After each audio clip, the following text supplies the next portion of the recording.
وہ ایک قبر کے کنارے بیٹھا اپنے آپ ہی مسکرا رہا تھا۔ مریم کے ساتھ گزرے حسین لمحے اس کے دماغ میں فلم کی طرح چل رہے تھے۔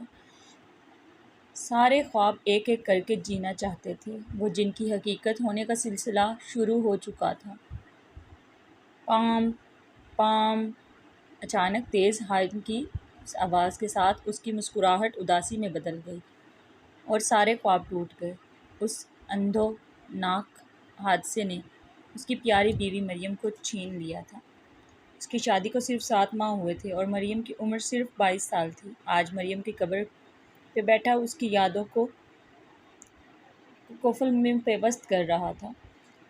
تم ابھی صرف 25 سال کی ہو، ساری زندگی پڑی ہے تمہارے آگے۔ کب تک مریم کی یاد میں اکیلے رہو گے؟ اور تمہارے اس اکیلے پن مریم خوش ہوگی کیا؟ میری بات مانو، شادی کر لو۔ اس کی ماں اس کی دوسری شادی کروانا چاہتی تھی۔ میں ابھی ذہنی طور پر تیار نہیں ہوں، اس نے کہا، اور آپ ہیرا کی شادی کی فکر کریں، اس کے بعد میں بھی مان جاؤں گا۔ ہیرا اس کی چھوٹی بہن کا نام تھا۔ بیٹے کی بات سنتے ہی ماں نے ہیرا کے رشتے دیکھنے شروع کر دیے۔ جلد ہی ایک بہت اچھے خاندان میں اور اچھی طرح چھان بین کے بعد شادی کر دی گئی۔ اب ماں نے اس سے دوبارہ شادی کی بات چھیڑی۔ وہ مان تو گیا، پر اس نے ایک شرط رکھ دی کہ یہ طلاق یافتہ لڑکی سے شادی کرے گا تاکہ کسی کی بے رنگ زندگی میں رنگ بھر سکے۔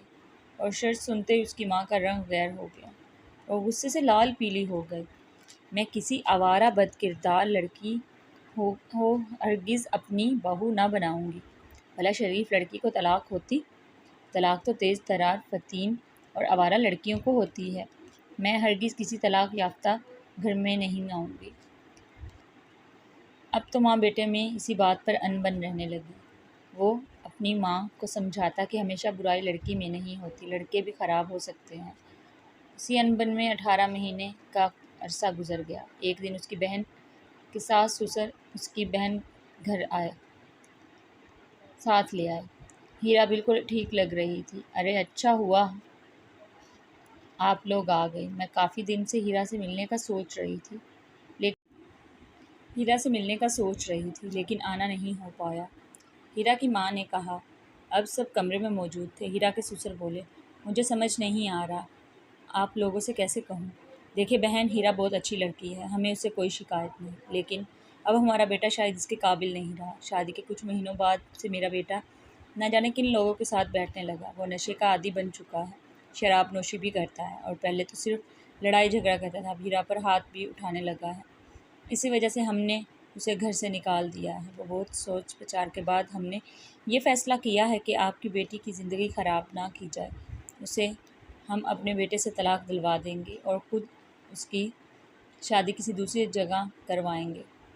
ہم اپنے بیٹے کی وجہ سے بہت شرمندہ ہیں اور ہیرا کو اپنی بیٹی کی طرح کسی اور کے ساتھ رخصت کریں گے۔ اور بولتے گئے اور اس کی ماں سکتے کی حالت میں بیٹھی سنتی رہی اور آنسو بہاتی رہی۔ اب اس کی اپنی بیٹی بھی طلاق یافتہ تھی اور طلاق یافتہ لڑکیوں کے لیے اس نے جو الفاظ ادا کیے تھے وہ اس کے کانوں میں گونج رہے تھے۔ اب ماں کو سمجھ آ گیا تھا کہ بیٹا ٹھیک کہتا ہے، ہر بار لڑکی قصوروار نہیں ہوتی، چاہے جتنی بھی چھان بین کر لو۔